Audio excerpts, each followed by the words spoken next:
Il a posé sa main sur ma cuisse sous la table. Personne ne regardait. Moi, je ne respirais plus. « Tu veux que j'arrête » a-t-il chuchoté. Et j'ai su que j'étais foutu, bien avant de dire oui. « Ce n'est rien » a-t-il soufflé, comme si mon cœur n'avait pas failli exploser une seconde plus tôt sous ses doigts, mais on ne touche pas quelqu'un comme ça pour rien. Et on ne fuit pas comme il l'a fait. S'il n'y a vraiment rien à cacher, j'avais 26 ans quand j'ai quitté Lyon. Pas pour découvrir autre chose, mais pour fuir. Mon père m'a serré la main sans me regarder. Ma mère m'a murmuré d'être discret. Pour une fois, j'ai pris le train avec 2 valises et cette certitude glaciale, j'étais seul. Marseille m'a semblé étrangère, bruyante, presque agressive, mais dans son chaos, j'espérais me perdre assez pour enfin respirer. J'avais trouvé un petit job dans une librairie de quartier.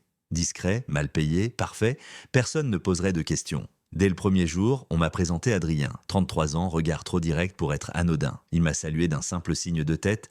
Je me suis senti à nu. Il ne disait pas grand-chose, mais son silence était plus lourd que n'importe quelle conversation. On a travaillé côte à côte toute la journée. Pas un mot de trop, mais parfois, nos regards se croisaient. Et dans les siens, j'ai cru voir quelque chose que je n'osais même pas nommer. Pas encore. Le soir, alors que je m'apprêtais à partir, il m'a retenu. « Tu fais quelque chose ce soir ?» J'ai haussé les épaules. « Non. Tu viens boire un verre ?» Ce n'était pas une invitation, c'était une évidence. J'ai suivi. Le bar était sombre, presque vide. Il a commandé une bière, moi un thé glacé que je n'ai même pas touché. On n'a presque pas parlé. À un moment, sans me regarder, il a dit « T'as l'air d'un mec qui porte quelque chose de trop lourd. » J'ai forcé un sourire. « Et toi, t'as l'air de savoir de quoi tu parles. » J'ai eu ma part. J'ai voulu lui demander ce que ça signifiait, mais j'avais peur de ce qu'il répondrait, et plus encore de ce que je ressentirais s'il disait ce que je pensais. Le lendemain, au travail, j'ai essayé de me concentrer, d'ignorer le fait qu'il se tenait à quelques centimètres, d'ignorer la chaleur étrange qui me montait quand il s'approchait trop. Il ne disait rien, mais il voyait, et ça me rendait fou.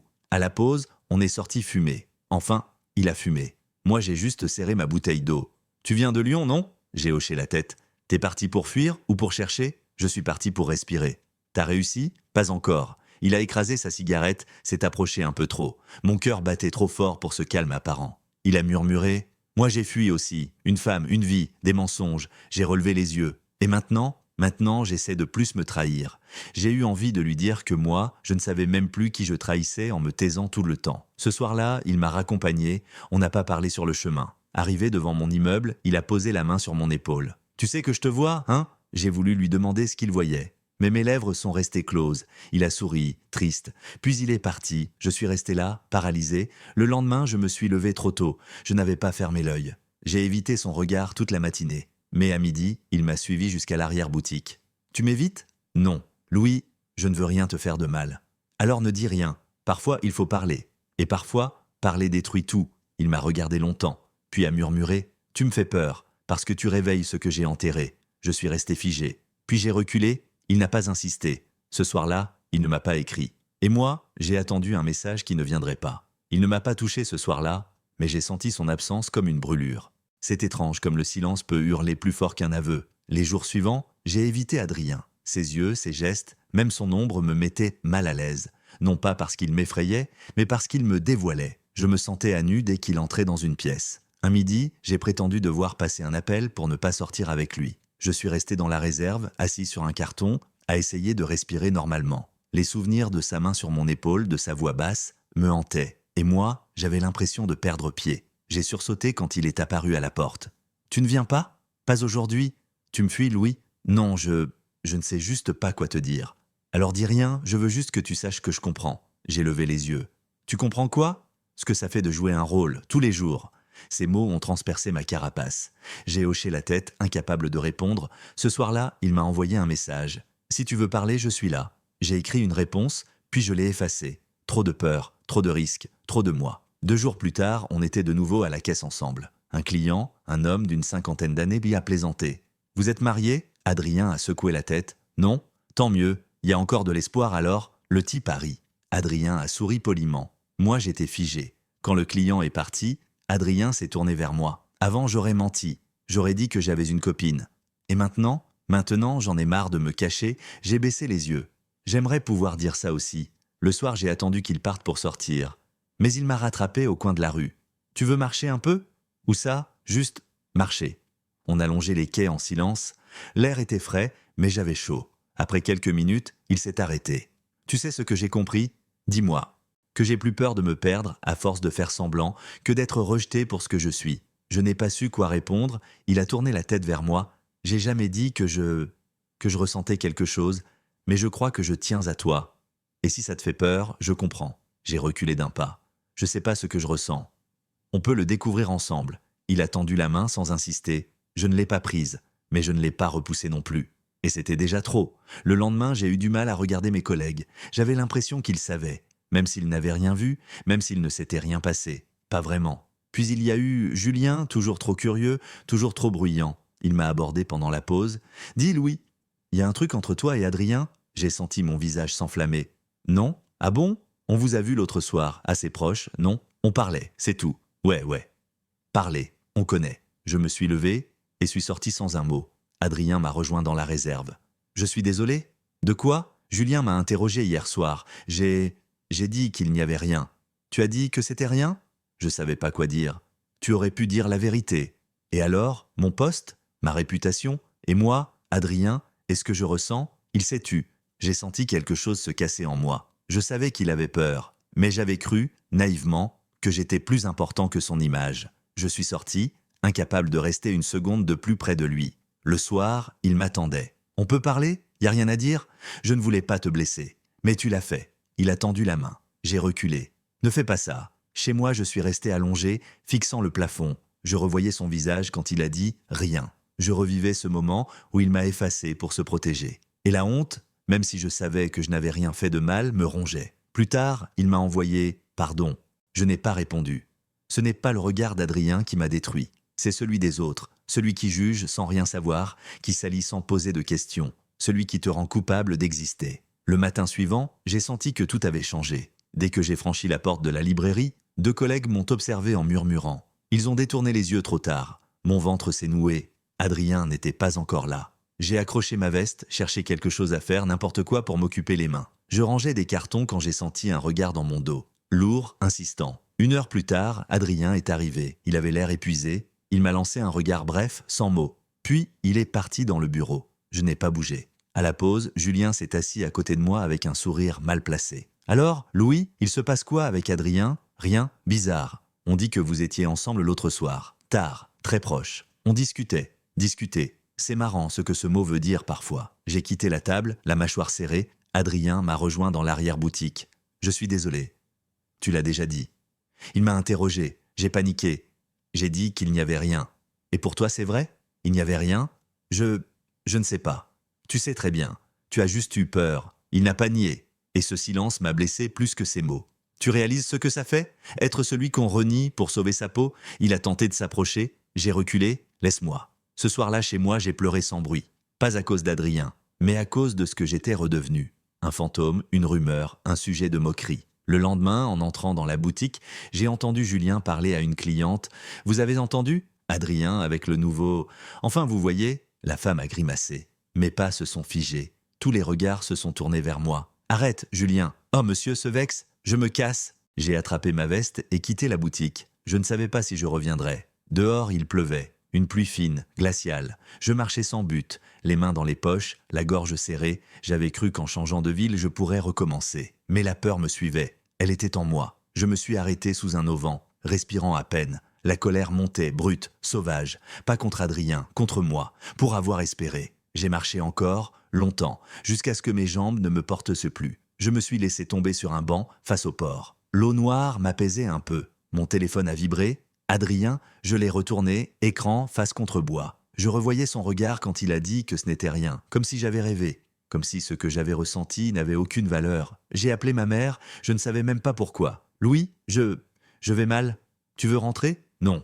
Ton père dit que tu devrais choisir une vie normale. » J'ai choisi. « Alors tu assumes. » « Je le fais. » J'ai raccroché avant qu'elle ajoute autre chose. La nuit, je l'ai passé dans un petit hôtel. Un lit dur, une lampe faible. Pas un refuge, juste un abri. Le matin, j'ai envoyé à Adrien « Laisse-moi tranquille ». Il n'a pas répondu. J'ai voulu disparaître. Mais même le silence a fini par me brûler la gorge. On peut fuir les autres, fuir une ville, fuir l'amour. Mais on ne se fuit jamais complètement. Le 2e jour après mon départ, mon téléphone a sonné. C'était le responsable du magasin. « Louis, tu peux pas juste disparaître comme ça. Je ne reviendrai pas. » Certains disent que tu as mis Adrien mal à l'aise. J'ai senti mon estomac se nouer. C'est faux, peut-être, mais tu sais comment sont les gens. Oui, tu veux clarifier ça? Non, très bien, je te souhaite bonne chance. Il a raccroché. J'ai regardé mon sac. Quelques vêtements, un carnet, rien de vraiment utile. Mon studio n'était plus un refuge, c'était un tombeau de souvenirs. Je me suis souvenu de ce centre LGBT dont Adrien m'avait parlé une fois. Si jamais un jour tu flanches, avait-il dit, là-bas ils t'écoutent d'eau sans juger. Ce jour était arrivé, j'ai appelé. Une voix douce m'a répondu, tu peux venir, on a de la place. J'arrive. En entrant, je me suis assis dans le hall. Longtemps. Personne ne m'a forcé à parler. Une femme m'a tendu un verre d'eau, un garçon au crâne rasé m'a simplement souri. C'était peut-être la première fois que je ne me suis pas senti observé. Le soir, on m'a donné une petite chambre. Un lit, une étagère, une lampe, rien de plus, rien de moins. Je me suis assis sur le matelas et j'ai respiré. Pour la première fois depuis des jours. Dans la salle commune, j'ai écouté les autres. Certains racontèrent leur histoire avec des voix tremblantes, d'autres avec une étonnante sérénité. Un garçon disait qu'il avait dormi dehors après son coming out. Une femme expliquait qu'elle n'avait plus de nouvelles de sa mère depuis 3 ans. Quand ce fut mon tour, j'ai dit « Il m'a renié, c'est tout », mais ça suffisait. Cette nuit-là, j'ai repensé à ses mains, à sa voix, à ce moment précis où j'ai cru qu'il allait rester. Je me suis demandé s'il dormait, s'il regrettait. Le lendemain matin, une intervenante m'a proposé un entretien. « Tu peux parler si tu veux, ça aide, peut-être plus tard. » Demander de l'aide, ce n'est pas être faible. Je sais, j'ai regardé mon téléphone. Un message de ma mère, « Reviens à la maison », mais je savais que je ne le ferais pas. Le temps passait, je me levais tôt, aidais à la cuisine, participais aux discussions, j'apprenais à me reconstruire en silence. Un soir, une employée a venu me chercher. « Quelqu'un est là pour toi ?»« Qui ?»« Adrien. » Mon cœur a raté un battement. Je l'ai trouvé dehors, mains dans les poches, le visage creusé. « Louis ?» Je n'ai pas répondu. « Je sais, j'ai tout raté. »« Oui. » Je ne voulais pas que ça finisse comme ça. Mais tu l'as laissé finir. J'avais peur. Moi aussi. Sauf que toi, t'es resté. Moi, j'ai fui. J'ai senti quelque chose se briser en lui, et peut-être aussi un peu en moi. Pourquoi t'es là? Parce que tu mérites qu'on te dise la vérité, sans attendre quelque chose en retour. Il est trop tard, Adrien. Je sais, mais je voulais que tu saches. Je t'ai vu, comme tu es. Et j'ai été trop lâche pour l'assumer. J'ai hoché la tête. Peut-être que ça ne suffit plus. Je comprends. Il est parti. Je ne l'ai pas retenu, mais un poids est tombé de mes épaules, il m'a regardé de l'autre côté de la rue, pas pour me retenir, juste pour me saluer. Et j'ai compris que j'avais cessé d'attendre, j'existais à nouveau. Mais pour moi cette fois, les semaines ont passé. Le centre est devenu plus qu'un refuge, une routine, une base, je me levais tôt, aidais à la cuisine, participais aux activités, et chaque jour, je reprenais un peu de souffle. Je pensais à Adrien, pas comme avant, plus de cette manière qui tord le ventre et paralyse la voix. Je pensais à lui, comme on pense à une blessure ancienne, avec douleur mais sans hémorragie. Un soir, dans la petite bibliothèque du centre, une intervenante est venue me chercher. Un nouveau est arrivé. Il est jeune, très fermé. Tu veux parler avec lui? Bien sûr. Je l'ai trouvé assis seul, les bras croisés, le regard dur. Il devait avoir à peine 20 ans. Il m'a lancé « J'ai pas envie de parler ». Parfait, moi non plus. Il a esquissé un sourire, léger. Je me suis assis à côté de lui, sans un mot. Après quelques minutes, il a dit « Si je dis aux gens qui je suis, ils voudront plus jamais de moi. » J'ai pensé pareil. Et j'ai tout perdu, mais pas moi-même. Il m'a regardé comme si c'était la première fois qu'on lui disait ça. Et à cet instant, j'ai compris.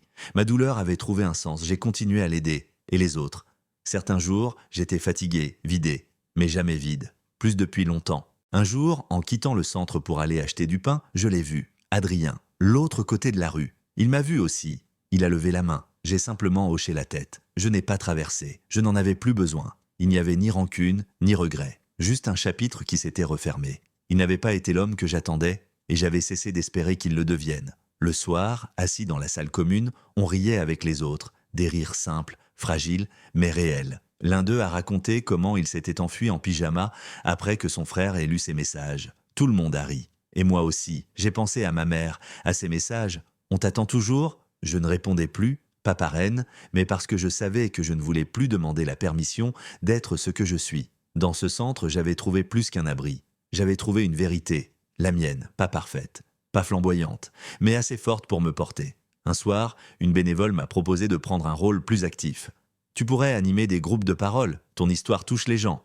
Mon histoire, c'est juste un échec. » Non, c'est une survie. J'ai accepté. Les premiers jours, j'étais maladroit, trop prudent, trop discret, puis j'ai compris qu'il ne s'agissait pas de parler parfaitement, mais de parler vrai. Un garçon m'a demandé « Tu crois qu'on peut encore aimer après ça ?» Oui, mais différemment. En choisissant mieux, en se choisissant d'abord, il a baissé les yeux. Et j'ai reconnu cette posture. C'était moi, il y a quelques mois. Un jour, on m'a demandé d'écrire un texte pour une brochure du centre. J'ai passé la nuit à raturer, puis j'ai simplement écrit « Ce n'est pas le rejet qui m'a détruit, c'est le fait de croire que je le méritais ». J'ai signé « Louis » et j'ai senti que c'était vrai. Je ne savais pas ce que l'avenir me réservait. Peut-être que je retomberais, peut-être qu'un jour, je recontacterais ma mère, peut-être pas. Mais une chose était certaine, je ne courberais plus l'échine. Ma dignité, c'était la seule chose que je ne laisserais plus personne m'enlever.